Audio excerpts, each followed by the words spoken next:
Hello and welcome. Today our group will be presenting our project titled Surgical Site Infection Rate Reduction Post-Total Knee and Hip Replacement. Our presentation is divided between our 5 members, with each member covering one of the first 5 marking criteria for Assessment 2A and 2B, as well as a brief discussion on our delegated outputs. I will be covering marking criteria 1, which will include the introduction and explaining what our project is about. I will also briefly discuss my allocated output of preoperative patient optimization and an enhanced recovery after surgery or ERAS document package. Tina is covering marking criteria 2, communication strategies to key personnel and stakeholders, and a data collecting system to track surgical site infection rates. Amaria will be covering criteria 3, potential project costs and financial implications, and discussing a local antimicrobial, formulary and restriction policy and procedure.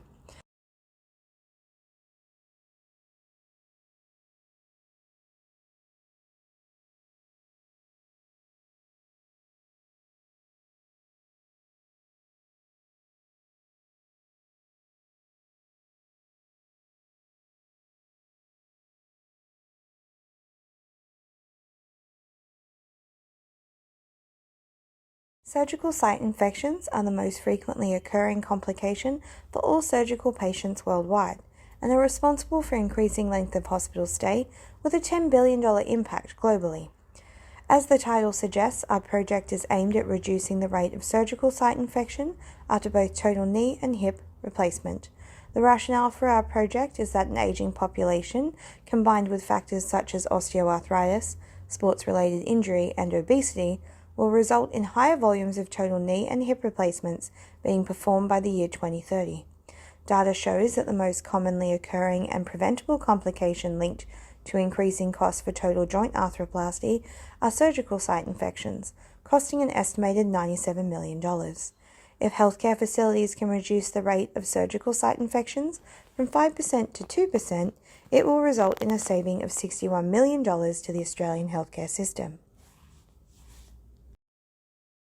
As surgical site infections occur after all surgical procedures, our group decided to refine the scope of our project by focusing on the 2 most commonly occurring joint arthroplasties, total knee and hip. In 2018, there was a 125% increase in total hip and a 156% increase in total knee replacement surgery since 2012. By 2030, they are projected to increase even further to 208% and 276%. The goal of our project is to reduce the rate of surgical site infections post-total hip and knee replacement from 5% to 2% by the 30th of April 2026. Our objectives are to decrease average length of hospital stay to the national average or below, which is 4 days, by the 30th of April 2022. To decrease surgical site infection rates to the national average or below, which is 3%, by the 30th of April 2022. As well as to record and report surgical site infection rates post-total knee or hip replacement quarterly, aligning with senior management and medical advisory committee meetings. For my output, I researched ERAS guidelines for total knee and hip replacements. Preoperative optimization focuses on improving a patient's health and fitness prior to surgery to improve postoperative outcomes. Non-surgical interventions will focus on preoperative patient optimization, focusing on diabetes, mellitus, tobacco cessation, and obesity, as well as managing any pre-existing anemia or malnutrition. This will be achieved by using pre-existing physiotherapy staff and facility gym equipment to coordinate and run preoperative exercise programs, in conjunction with pre-existing pre-admission clinic nursing, clinician staff, and general practitioners to manage patient comorbidities, as well as to educate patients and manage patient expectations. Intraoperative and postoperative treatment will be standardized for all patients undergoing total knee or hip replacement, with a facility document package creating guidelines for both surgical, anesthesia, and nursing management, based on the ERAS principles. This is included but not limited to preoperative fasting, anesthetic protocol, tourniquet use and surgical technique, postoperative medication regimes, as well as postoperative nutritional care and early mobilization.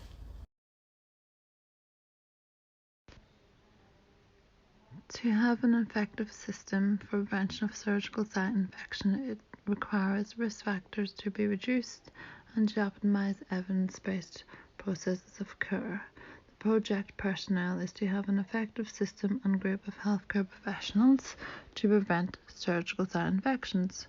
Groups cannot always predict when patients develop surgical site infections, therefore we can learn from them and improve management to have a structured approach to investigation, which is the purpose of this project. To prevent surgical site infections, the perioperative team should have a structured approach to investigate the surgical site infections at an early level and develop a plan of attack to address contributing factors. To reduce the rate of surgical site infections, a structural approach is required to investigate infections at a system level and develop strategies. For this project, a surgical site investigation tool has been introduced. The project team should investigate many surgical site infections as required. A team member will abstract information from patients' charts and present it to the group for their status. The purpose of this tool. This tool will help your safety program team understand lapses in infection prevention process that may have contributed to surgical site infection cases. It can help your team identify practice patterns and inconsistency with practices, so you can be more easily pinpointing opportunities for interventions. Each hospital will have an infection review process and should be embedded with each process of this project. The data table being used within the project is shown on the next slide and will be explained. On this slide here, surgical site infection data table, there's two examples of the table listed here, the pre-op wash and antibiotic. The data audit table has a 4-page Microsoft Word document which contains information such as patient, reason for admission, previous surgeries, the surgeon involved, their medical history, diabetic history, if applicable. On this slide here, we've put the two main points of pre-op wash and antibiotics. We would like to investigate which skin preparation was used, who applied the skin preparation, and any other assistance required for this preparation. If so, we would like to be explained further. With the antibiotics, we want to know different surgeons' approach. Are they using one type of antibiotic, two types of antibiotics, what time the antibiotic was administered? Also, with the surgeries involved, we would like to know the case duration, the time of incision and completed, and what time was the antibiotic redosed if indicated, which will help us track any patterns or pinpoint any issues involved with the surgical site infections. Communication strategies is a key part in this project. Communication strategies will involve many platforms to stay updated within each healthcare professional involved in the project. Routine audits and data collecting table to track each surgical site investigation will be required throughout this project. There will be an assigned project manager, which their responsibility will be for guiding all aspects of the project, including the communication management plan. Specifically, the communication will include the method frequency, which will vary depending on the project demand. Part of this communication plan is to make a standard platform for the reporting process to stakeholders. This will help enable a consistent communication platform. A template is shown in the next slide to display how communication will be shown throughout this project. This slide here is a communication table for surgical site infection project.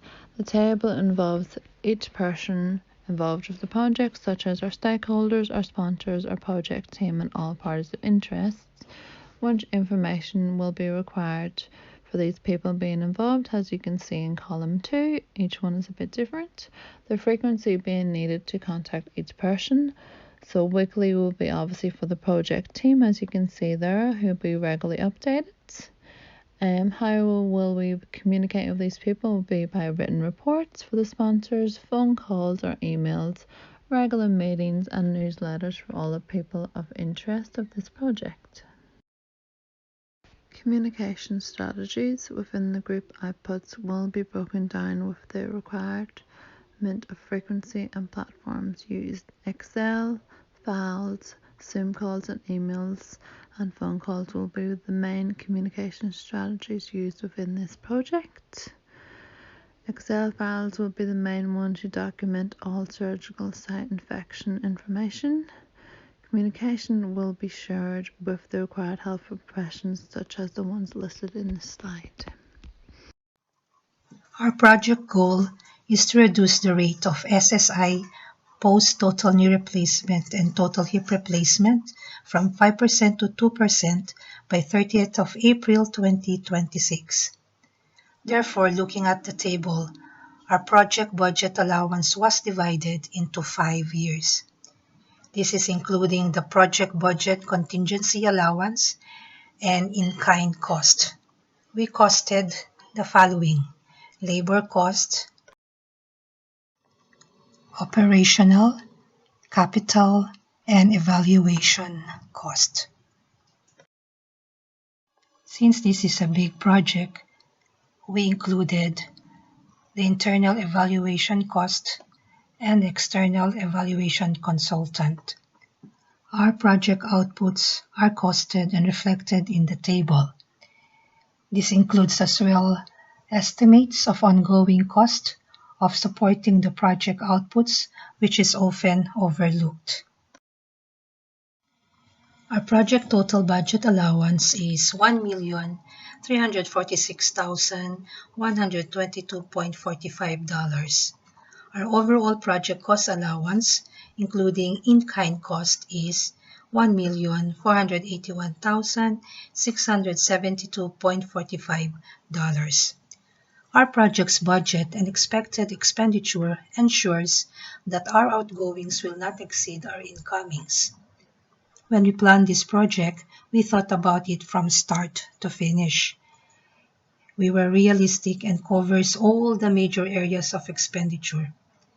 We identified and summarized our project budget and expected expenditures in line with the project plan and financial planning. The budget information reflects the funding for the life of our project in each single financial year. The antimicrobial formulary should be appropriate to the needs of the hospital and should take into account the range of antimicrobials required, the clinical orientation of the hospital, and local antimicrobial resistance.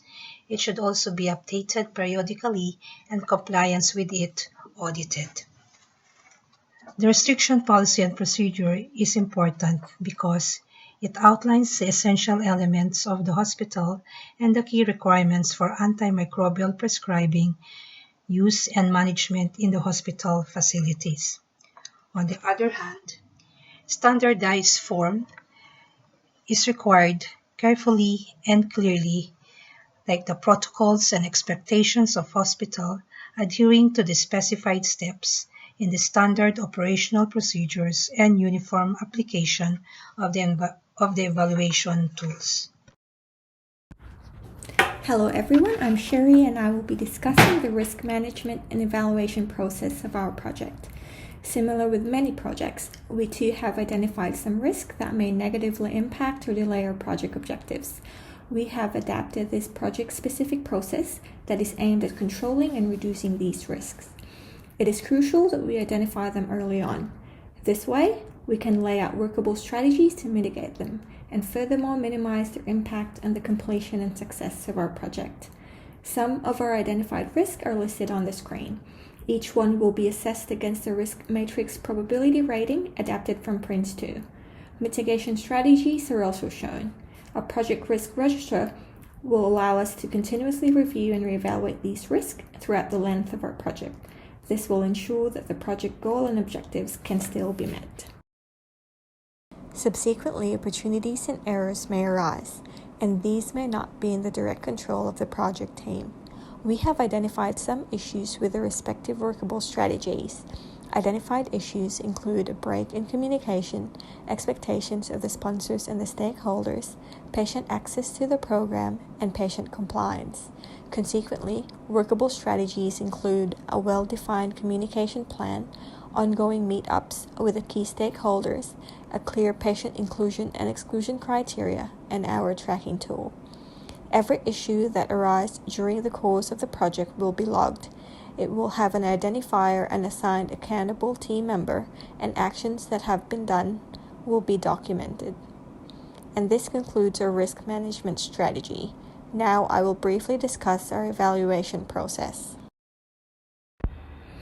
Planning for evaluation at the start will aid us to determine effective methods of data collection and feedback. It may also assist in highlighting relevant organizational standards to capture the interest of our stakeholders. Firstly, a process evaluation will be formulated to identify gaps for improvement of our outputs as well as their strengths. These would include patient satisfaction reports pertaining to the new perioperative education and exercise program, feedback from staff about the new enhanced recovery after surgery procedural document, as well as the new skin prep technique, feedback from stakeholders and whether problems are addressing their point of view, and identifying effectiveness of our tracking tool and compliance audit to recognize whether the project is operating as intended. Then, an impact evaluation will be done to determine whether the goal and objectives are met.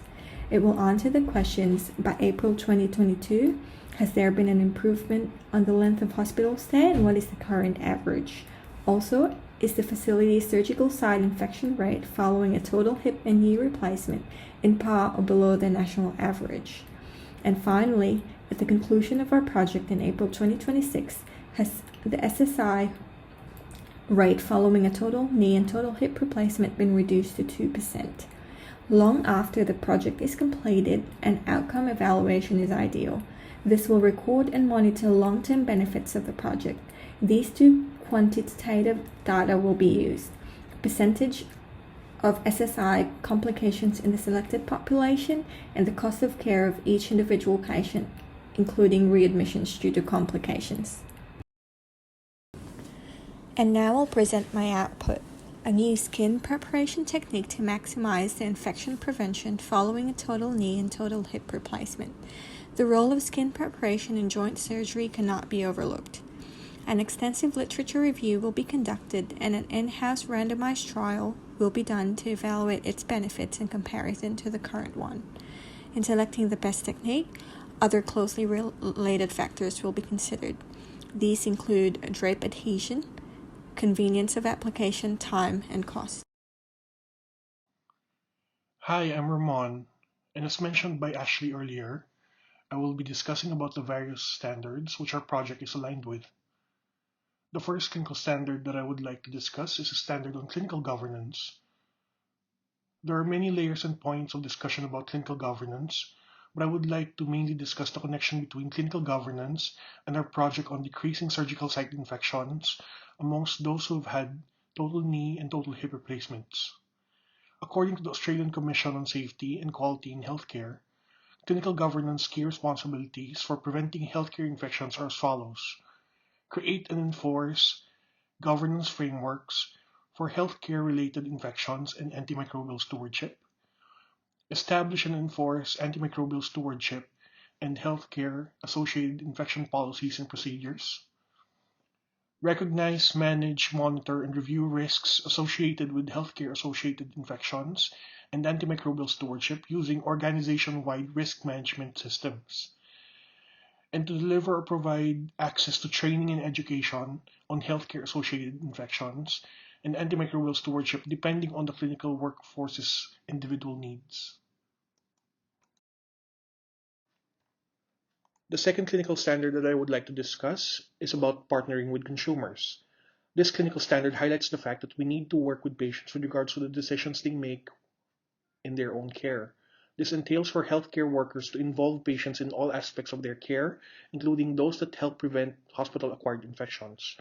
For total knee and hip replacement patients, education, and as mentioned in the previous presentation by my colleagues regarding pre-operative optimization, patients get a good glimpse of what their care is going to be like perioperatively. Expectation settings and a clear explanation of how their surgical journey would be like is a means of achieving great partnership with consumers, or in this case, post-total knee and hip replacement patients. The third standard is preventing and controlling healthcare-acquired infections. The key points regarding this standard in relation to our project is the prevention of surgical site infections, particularly in hip and knee replacement patients. Prevention or prophylaxis is achieved by a multifaceted and complicated system which starts from the assessment of patients prior to their surgeries. The therapeutic guidelines are what surgeons use to administer prophylactic antibiotics to their patients prior to incision, intraoperatively, and postoperatively. Surveillance of surgical site becomes routine practice for all nursing staff who will be looking after patients postoperatively.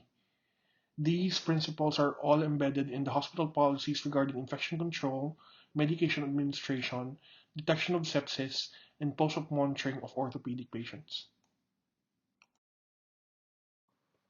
This slide is my output for our project, which is the routine internal audit schedule for our project, which focuses on surgical site infection rate reduction, post-total knee and hip replacements.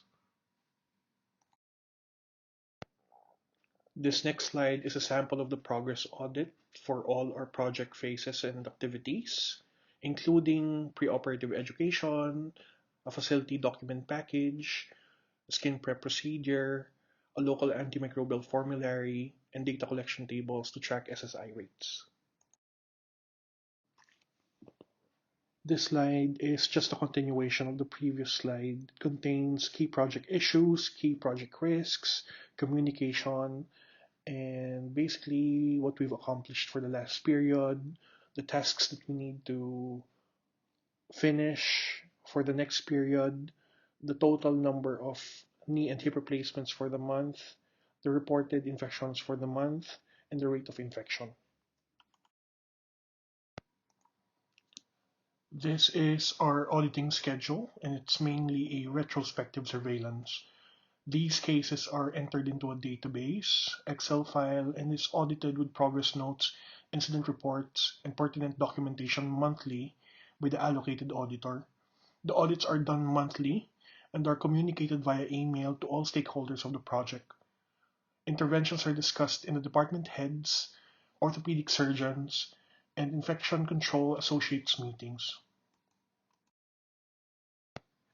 In conclusion, we've discussed what our project is about, and that's on reduction of SSIs for total knee and hip replacement patients, our project goal and scope, our preoperative patient education exercise program, and our ERAs, our communication strategies to key personal stakeholders and project personnel, data collection table to track surgical site infection rates, project costs and financial implications, an antimicrobial formulary, identifying potential issues and strategies, skin preparation procedure, relevant standards that align with our project and conclusion. And that's the end of our presentation. Thank you.